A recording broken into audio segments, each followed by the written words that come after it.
I'm trying to answer the question as honestly as I can. I realize I'm under oath. I asked for a tuna salad on wheat bread.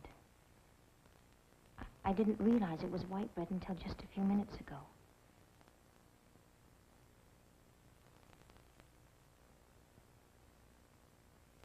Any further questions, Mr. Colt? Fair enough. The witness will now reverse the entire legal process and put a question to the defense. More coffee? No, one will be plenty. Oh, I thought you were offering me another sandwich. Stephen, what's wrong? Nothing. Mike Rossi has given me a completely new cross-examination.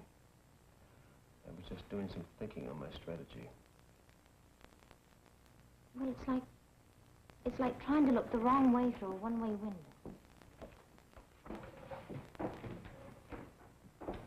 All morning I kept looking over at you, wondering what you were thinking and feeling.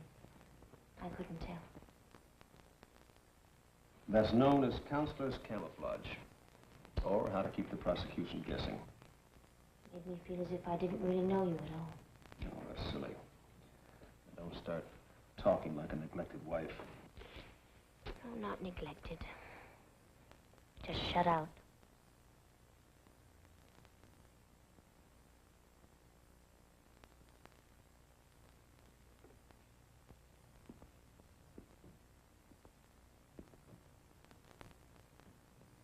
Well, whatever the symptoms are, I know the cure.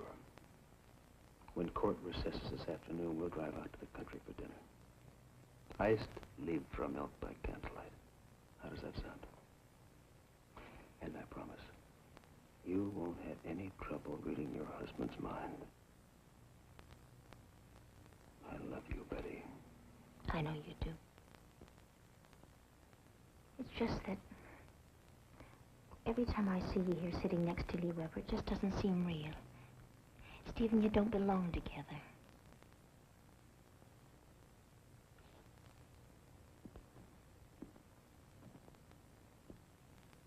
Are you going to start picking my plants? You know what I mean. Make it sound like a special courtesy to Martin Peyton.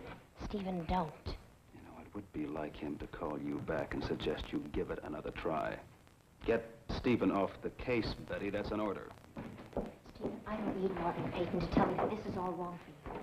I've seen the way you looked at Lee sometimes as though you hated and despised him. It's not required that a lawyer like his client. I didn't have to like Rodney to take his case. Excuse me, am I interrupting something? Oh, no, come right in. How soon do we resume? How about 5 minutes? Oh, please finish your lunch. No, we've finished, thank you. Stephen, now that we have a few minutes, I wanted to check on the list of witnesses that you have. I had a list of the people who subpoenaed. Oh, here it is. If you could just run through that, give me a rough idea of the order you intend to call them in. I assume you'll be saving your mother till last, and cross your fingers that she'll be back in time.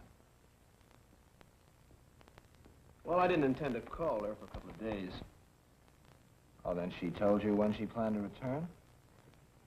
Well, these Boston trips only take a day or two. Oh, it's just a routine trip. I thought it might be something really urgent for her to catch that plane right on the heels of your summons. Poor mother. She really hates to fly. I had quite a job getting her on that plane, but it was the only sure way to get her back in time. Well, I told my deputy I was sure you knew all about it. No need to call you. Mr. Fowler. I'll be right with you. Just leave the list on my table when you're through.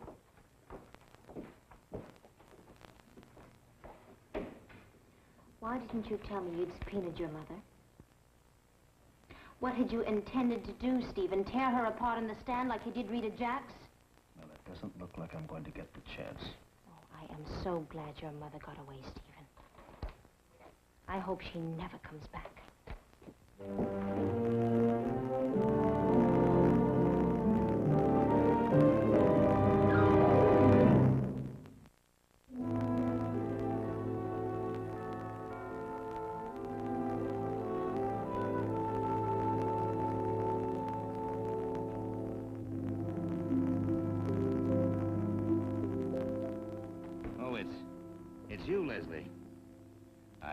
wasn't expecting you. Well, come in. I decided to take my chances on finding you here and getting past the conscientious Mrs. Core. Where is she, by the way? Usually the sound of my voice is enough to bring her running. What do you want with me, Leslie? I'm sorry, Martin. I didn't mean to pry. I was just wondering if you'd given any thought to a replacement for Stephen. Not too late. If it's because you haven't been able to come up with the right man. You have some suggestions? I've been waiting for that. I have several names you might want to consider. No, thank you, Leslie. Like any good executive, I prefer to select my own advisors, with all deference to your title as manager. However, I do appreciate your help. Please don't let it discourage you from making future suggestions. Well, I have one to make right now. Oh? I see you've done nothing about replacing Catherine's portrait. Oh, but I have. I had it destroyed. Destroyed? Yes, it was much too badly damaged to be restored. We talked about having it copied. I even volunteered to have it done for you. I'll never forget your offer, Leslie. Well, I thought for the sake of Rodney and Norman. You'd like to leave them some reminder of their mother. But not as she looked at 17, Leslie. Why, Norman is already 2 years older than she was when the portrait was painted. Well, have it your own way. One moment, Leslie. If you're really that anxious to give your sons a likeness to their mother, and I do think it's a touching sentiment, especially coming from you, why don't you have this one copied? Far more appropriate.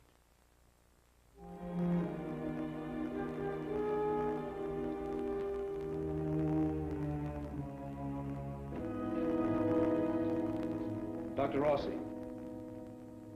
did you have a close relationship with the deceased? Yes, I did. Is it a fact that you and she intended to get married? Objection, Your Honor. The witness's relationship with the deceased is not relevant to this hearing. But, Your Honor, it is relevant. It establishes bias, motivation, and prejudice. Objection overruled. Ann Howard's death upsets you a great deal, didn't it, Dr. Rossi? Yes. And you feel strongly that if she was murdered, her murderer should be punished. Of course. You previously testified that shortly after the funeral, you returned to her apartment. Is that correct? Yes, I did. Your Honor, I object. Is all this necessary? If I may be permitted to continue, Your Honor, perhaps my colleague might see the relevancy of my line of questioning. Very well, Mr. Cord, but get to the point. Who was with you that day in the deceased's apartment? You were. Would the witness please speak a little louder? You were with me at Ann's apartment, Mr. Cord. And you were convinced that Lee Weber killed Ann Howard, weren't you? Yes, That day in the deceased's apartment, you were very angry with me. Why? because you said she'd... Because you said Ann Howard had committed suicide. Objection, Your Honor. Objection sustained. Strike the question. Mr. Cord, you will come to my chambers immediately. You too, Mr. Fowler. Court is recessed for 5 minutes.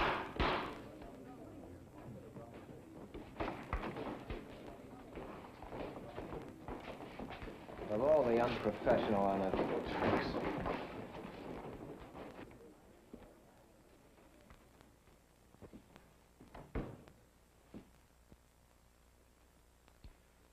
Exactly what do you think you're doing, Mr. Cord? Defending my client, Your Honor. Is that what you call it? First of all, Mr. Cord, I will not have you tricking witnesses into verbalizing your opinions.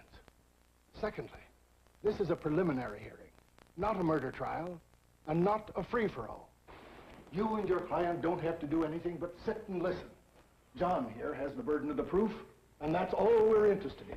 Is there sufficient evidence against Weber to warrant binding him over for trial? So save your tricks for the trial. You'll need them. Are you saying that Judge Chester should be kept in the dark regarding certain facts of this case? Of course not. Well, it's pretty safe to say you're not going to deal with the subject of suicide, and if I'm prevented from dealing with it, then... Do you think you can prove that Ann Howard committed suicide? As much as you can prove murder and then some. If I'm permitted to. Do you plan calling witnesses to try to prove this? Yes, sir. You realize what you're doing, I trust. You're gambling that I'll dismiss the charges against Weber on the basis of evidence you introduce. And that's a pretty long-shot gamble, Mr. Cord. I know that, Your Honor. And if you lose, if I decide to bind Weber over for trial, you will have tipped your hand to John here. And he'll know exactly what he has to overcome in the trial to get a conviction. I realize that too, Your Honor. And you understand that even if you do get a dismissal, I can reopen the case against Weber any time. Yes, I understand that. Does your client understand this too? Yes, sir, he does. Very well, Mr. Cord. I don't approve, but it's your privilege to reveal your defense. Your abusive handling of the witness, however, is another matter. Apparently, the witness has some doubts about Lee Weber's guilt. All right, he woke up this morning troubled, cautious, hair splitter. I can't help that. Agreed. And you have no right to try and prevent me from making use of his doubts. But I'm not going to sit by and let you trick him into presenting your theories as evidence. Nor will I, Mr. Cord. You obviously have specific ideas on how to get your client dismissed from the indictment. It would be unfortunate indeed to deprive Lee Weber of the benefit of your counsel by reason of your improper conduct. I understand, Your Honor.